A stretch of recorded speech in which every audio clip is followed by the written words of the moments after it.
नमस्कार, मी श्रीकांत उमरीकर. आपण पाहतात ॲनालायझर. लाईक करा, शेअर करा, सबस्क्राईब करा. ॲनालायझरचं ॲप डाउनलोड करा. बिहारमधली निवडणूक आहे. त्या पार्श्वभूमीवरती काँग्रेसनी कार्यकारिणीची बैठकच पाटण्याला घेतली. आम्ही वारंवार जेव्हा याच्यावरती व्हिडिओ करतो आणि त्यांचे काही पंटर आहेत ते खाली जेव्हा कॉमेंट करता, अरे तुम्ही पहिले तुमच्या नेत्यांचं आणि तुमच्या त्या इंडिया आघाडीतल्या पक्षाचं आपसातलं वर्तन जे समोर येतं आहे, मी परत सांगतो, पडद्याआड काय चाललंय मी सांगत नाही आहे, जे समोर चित्र प्रत्यक्षामध्ये दिसतं आहे ते तर बघा. तुम्ही तुमच्याच नेत्यांना काहीतरी बोला. आत्ता जो ताजा घडलेला प्रकार असा आहे की काँग्रेसनी पाटण्यामध्ये बैठक घेतली, केंद्रीय कार्यकारिणीचे सगळे महत्त्वाचे नेते आले आणि जो संघर्ष आता उभा राहिलेला आहे की राहुल गांधी नावाचं एक मोठं नेतृत्व आहे, त्याच्यासाठी लोक येतात फार मोठ्या प्रमाणामध्ये. जनमताचा त्यांना पाठिंबा आहे, जनरेशन झेड त्यांच्या पाठीमागं आहे, काही म्हणायचं ते म्हणून त्याच्या चेहऱ्यावरती त्याच्या नावावरती निवडणूक लढवली पाहिजे, हे बिहारमधल्या काँग्रेसचं म्हणणं आहे. आता कोणालाही वाटेल की काय चूक आहे की त्यांचा नेता आहे त्यामुळे त्यांच्या नेत्याच्या नावाखाली त्यांच्या नेत्याला पुढे करून त्याचे रोड शो आणि सभा निवडणूक लढली पाहिजे. बरोबर आहे. अरे पण अडचण त्या बिहारमधली आहे ती प्रत्यक्ष मुख्यमंत्री पदाच्यासाठीचा चेहरा कोण आहे? तो चेहरा तेजस्वी यादव आहे हे तुम्ही कबूल करणार की नाही, किंवा तुम्हाला हे मान्य आहे की नाही, हा खरा तिथला कळीचा प्रश्न आहे. इंडिया आघाडीमधली बाजारात तुरी आणि भटभटणीला मारे असं जे आपल्याकडे म्हणतात ना, तसं झालेलं आहे. त्या मी यापूर्वी पण व्हिडिओ केला आहे, वारंवार त्यावरती व्हिडिओ करायला. तर हीच अडचण आहे तिथली. प्रत्यक्ष निवडणुकीच्या निकाल काय लागतील आणि ते त्यांच्या बाजूने येणार म्हणल्याच्या नंतर आधीच मारामाऱ्या सुरू झाल्या. काँग्रेसवाल्यांची इच्छा आहे मुख्यमंत्रीपद तर त्यांना मिळणार नाही, ती गोष्ट वेगळी, पण आपण जास्तीत जास्त जागा लढवल्या पाहिजेत आणि आपण जास्तीत जास्त जागा जिंकल्या पाहिजेत. स्वाभाविक आहे, कुठल्याही पक्षाला असं वाटणं कोणी समजू शकतं. आणि तिकडून लालू प्रसाद यादवांचा जो पक्ष आहे, राष्ट्रीय जनता दल RJD, त्यांचं असं म्हणणं आहे की मागच्या वेळेस आपण यांना जास्तीच्या जागा दिल्या, त्या फुकट वाया घातल्या, आपणच लढल्या असल्या तर ज्या काही 10-12 जागा आपल्याला कमी होत्या त्याही आल्या असत्या, आपलं सरकार आलं असतं. तेजस्वी यादव यापूर्वीच मुख्यमंत्री झाले असते 2020 मध्ये, कशाला यांच्या नादाला लागलो? काँग्रेसच्या नादाला कशाला लागायचं? काँग्रेस काहीच कामाची नाही आहे. इथं जी काही चलती आहे ती लालू प्रसाद यादवांची, नंतर तेजस्वी यादवांची. विरोधकातला सगळ्यात मोठा चेहरा आहे, सगळ्यात मोठा एक नंबरचा पक्ष आहे विधानसभेतला, असं ते भांडण चालू आहे.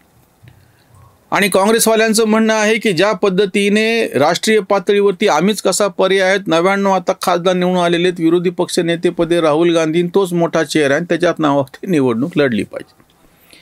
तुम्ही ह्याच्यातला पेच लक्षात घ्या की प्रत्यक्ष जी मतपेढी आहे, वोट बँक आहे, ती काँग्रेस आणि प्रादेशिक पक्ष यांचीच आपसामध्ये अडकलेली आहे. अल्पसंख्याकाची मतं घ्यायची आहे, ज्या पद्धतीच्या योजना राबवायच्या, तिकडे हिंदुत्ववादी जे पक्ष आहेत त्यांनी सत्तेचा गुळ मिळतो म्हणून का होईना पण ते एकमेकांना चिटकून येतं, त्यांचं एकमेकांशी फार जमतं आहे. तिकडे भारतीय जनता पक्ष, त्याच्यानंतर नितीश कुमारांचा पक्ष जनता दल, युनायटेड JDU, आणि त्याच्यानंतर पासवानचा पक्ष चिराग पासवान, त्यांचे आपसातले कितीतरी मतभेद आहेत, ते पण समोर येतील नंतर. पण आता तरी निदान किमान सत्ता आहे आणि बाकीच्या ह्याच्याखाली केंद्रात सत्ता आहे म्हणून त्या गोळामुळं म्हणलं ते मुगळे गपचूप आहे. तिथं इकडं सत्ता पण नाही आहे आणि सत्ता मिळण्यासाठी म्हणूनच्या आताच्या मारामाऱ्या सुरू आहेत. असा तो बिहारमधलं सगळं जे समोर आलेलं तो चित्र आहे, देखावा आहे तो सगळा. आता अडचण अशी आहे की काँग्रेसची तिथं बैठक होते. तेजस्वी यादव सभांमधून पंतप्रधान पदासाठी राहुल गांधी कसे योग्य आहेत, कसा चेहरा, असं सरळ बोलतात स्पष्टपणे. मग जो उलटा जेव्हा प्रश्न विचारला जात आहे की ह्याच्या नेमकं उलटं का घडत नाहीये? राहुल गांधी स्पष्टपणे बिहारमध्ये पुढची निवडणूक जिंकल्याच्या नंतर चेहरा जो आहे आमच्याकडून मुख्यमंत्री पदासाठीचा तो तेजस्वी यादवचा, असं का नाही म्हणत? तेही म्हणत नाहीत, काँग्रेसवाले म्हणत नाहीत. इतकंच नाही, त्यांचे प्रवक्ते ते सगळे आता काय बचावात्मक भूमिका घ्यायला, कारण त्यांच्याकडून प्रत्यक्ष राज्य पातळीवरती कोणी नेता नाही आहे, चेहरा नाही आहे. ते असं म्हणतात की निवडणूक निकाल लागल्याच्या नंतर आमदार एकत्र येतील आणि ते ठरवतील आताच काय त्याच्याबद्दल बोलायचं, अशी एक साळसूत बचावात्मक भूमिका घेत आहेत. खरं तर प्रत्येक पक्षच हे करत असतो.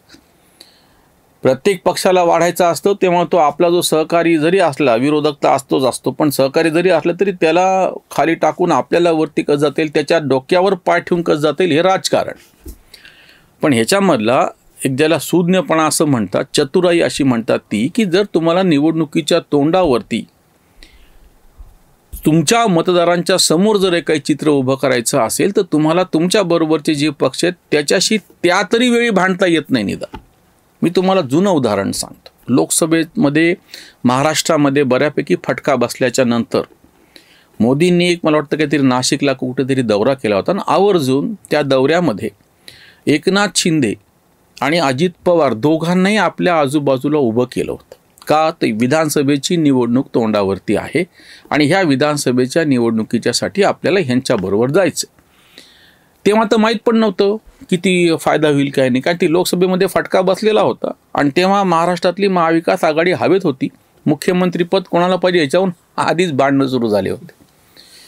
मोदी किंवा NDA आघाडीचं चतुराई किंवा चाणक्य की धोरण म्हणतो आपण ते असं, की त्यांनी धूर्तपणे आपले जे त्यांच्याशी आपसातले पडद्याच्या पाठीमागं कितीही मतभेद असोत स्पष्टपणे मागं राहायचं ठरवलं. कुठलेही मतभेद समोर येऊ दिले गेले नाहीत त्या सगळ्या ह्याच्यामध्ये.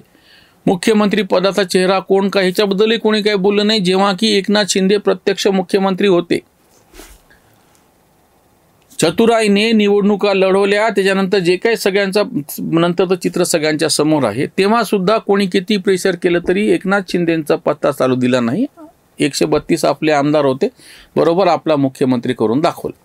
आणि जेव्हा अडचणीची वेळ होती तेव्हा बरोबर कमी जागा असलेल्या पक्षाचा मुख्यमंत्री करून त्याला पूर्ण काळपर्यंत पाठिंबा दिला. लक्षात घ्या, काँग्रेसने त्या कुमारस्वामीचा पाठिंबा कसा काढून घेतला होता आणि ते सरकार कसं कोसळलं होतं सगळ्यांना माहिती आहे. त्या पार्श्वभूमीवरती राजकीय चतुरपणाची खेळी म्हणून भाजपनी ह्याच महाराष्ट्रामध्ये कमी जागा असलेल्या पक्षाच्या नेत्याला मुख्यमंत्रीपद केलं. पूर्णच्या पूर्ण उरलेली सगळी कारकीर्द पूर्ण केली, निवडणुका लढवल्या, निकाल लागले, त्याच्यानंतर आपली संख्याच्या बळावरती मग मात्र न ऐकता स्पष्टपणे आपला मुख्यमंत्री केला. या पार्श्वभूमीवरती तुम्ही बिहार तपासा. बिहारमध्ये आताही नितीश कुमार मुख्यमंत्री आहेत. पुढचा चेहरा पण नितीश कुमार आहे म्हणून त्यांनी सांगून टाकलं. प्रत्यक्षामध्ये काय होईल कोणाला माहिती नाही. पण NDA त्यांच्यातले मतभेद निवडणुकीच्या तोंडावरती समोर येऊ नयेत ह्याची काळजी घेतोय धोरणीपणानं. आणि इकडे इंडिया आघाडीमध्ये असं होऊन बसलेले पप्पू यादव आणि कन्हैया कुमारला कसं मंचावरती चढू दिलं गेलं नाही. राहुल गांधींनी सांगायचं, तेजस्वी यादवनी सांगायचं की राहुल गांधी कसं पंतप्रधान पदासाठीचा चेहरा आहेत आणि उलटं त्यांनी मात्र त्याच्याबद्दल काही बोलायचं नाही. आणि आत्ता प्रत्येक एरवी कार्यकारिणीची बैठका दिल्लीला व्हायच्या, पण तुम्ही पाटण्याला कार्यकारिणीची बैठक घेताय. कुठलं प्रेशर तुम्हाला टाकायचं आहे त्यांच्यावरती? बरं, हे टाकण्याबद्दल काही नाही. मी परत 2 मधला फरक सांगतो. उद्या काँग्रेसला जास्तीच्या जागा मिळाल्या लढवायला तर ते जिंकू शकत नाहीत, ही अडचणीची बाब आहे. उत्तर प्रदेशमध्ये हेच झालं होतं. आज अशी परिस्थिती आहे, बऱ्याच राज्यांमध्ये प्रादेशिक पक्ष सक्षम आहेत. प्रादेशिक पक्ष जे काही तिथं भाजपला विरोध करायचा किंवा भाजप त्यांच्याशी विरोध करणार आहे. म्हणजे एकीकडून भाजप आहे आणि दुसरीकडून प्रादेशिक पक्ष आहेत काही राज्यांमध्ये आणि काही ठिकाणी काँग्रेस आहे. अडचण कुठे होती? काँग्रेस आणि जेव्हा बाकीचे प्रादेशिक पक्ष यांच्यामध्ये संघर्ष होतो तेव्हा हसायची परिस्थिती. जसं केरळमधली गोष्ट आहे, तामिळनाडूमधली गोष्ट आहे, पंजाबमधली गोष्ट आहे. या ठिकाणी भाजप कुठंच नाही आहे.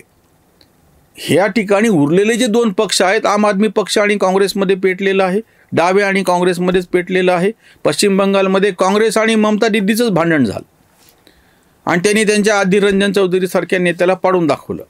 TMCD म्हणजे झालं असं परिस्थिती दिल्लीमध्ये, पंजाबमध्ये, केरळमध्ये, पश्चिम बंगालमध्ये, तमिळनाडूमध्ये सुद्धा त्यांच्याबरोबर सरकार असताना सुद्धा DMK वाले आपल्याला जास्त जागा देत नाहीत किंवा भाव देत नाहीत किंवा मोजतच नाहीत म्हणून त्यांच्यातला संघर्ष संपायला तयार नाही.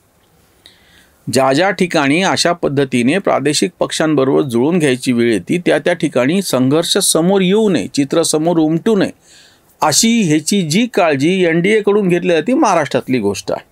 आपसामध्ये आत किती मतभेद असोत, त्यांनी निवडणूक लढवली, लोकसभेची हारले तशा अर्थाने, पण विधानसभेमध्ये जिंकून दाखवलं. तो पण आताही जाहीरपणे कुठलेही मतभेद बाहेर येऊ दिले जात नाहीत. हा राजकीय धूर्तपणा, धोरणीपणा आहे. आणि काँग्रेसच्या बाबतीमध्ये कुमारस्वामींचं सरकार तुम्ही पाडून दाखवलं. तुमच्यातलेच मारामाऱ्या संपायला तयार नाहीत. यापूर्वी ह्याच बिहारमध्ये शेवटी कंटाळून कदरून त्या नितीश कुमारांनी लालूंचा पक्ष त्यांची साथ सोडून दिली आणि भाजप बरोबर आले होते.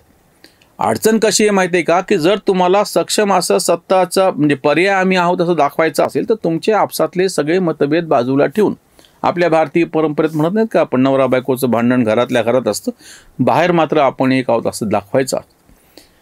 आज बिहारमध्ये ज्या पद्धतीच्या हालचाली काँग्रेस आणि राष्ट्रीय जनता दलामध्ये चालू झालेल्या आहेत त्याच्यावरून आधीच भांडण म्हणून म्हणलं की बाजारात तुरी आणि भटभटणीला मारीसारखा प्रकार होऊन बसलेला आहे. बिहारच्या निवडणूक जशी जशी जवळ येत चाललेली आहे तसं तसं इंडिया आघाडीतला संघर्ष जास्त तीव्र होत चाललेला आहे. इथेच थांबूयात. धन्यवाद.